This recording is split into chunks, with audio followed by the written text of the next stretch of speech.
Merci, cher collègue. La parole est maintenant pour le groupe Lyot à Madame Martine Froger. Merci, Monsieur le Président.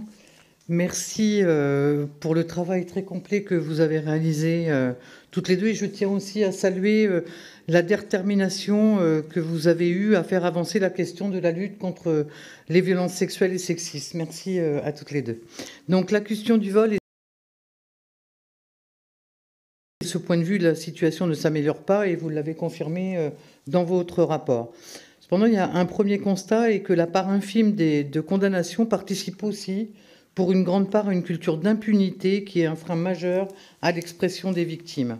Autre constat, l'interprétation des éléments matériels qui définissent le viol en l'état actuel du droit, à savoir la violence, la contrainte, la menace et la surprise, ne permettent pas de prendre en compte de nombreux cas caractérisés par un état de sidération de la victime, une situation d'emprise ou encore d'abus de vulnérabilité. Cette lacune du droit aboutit dans de trop nombreux cas à des classements sans suite en raison d'infractions insuffisamment caractérisées et comme vous le disiez, Madame la rapporteure, ce n'est plus acceptable. Il est donc urgent de combler cette lacune et je partage les préconisations que vous proposez. J'ai d'ailleurs eu l'occasion de faire des propositions pour compléter et préciser le cas dans lesquels il ne peut y avoir consentement en raison de l'abus par l'auteur de certains facteurs de vulnérabilité de la victime.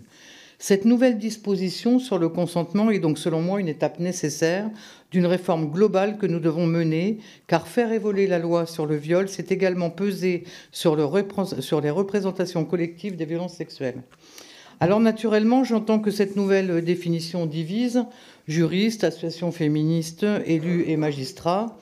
Pour autant, les opposants considérant qu'elle risque au final de desservir les victimes en plaçant les débats sur le comportement de la victime plutôt que sur celui de l'auteur. Ils nous mettent en garde contre notamment un renversement de la charge de la preuve.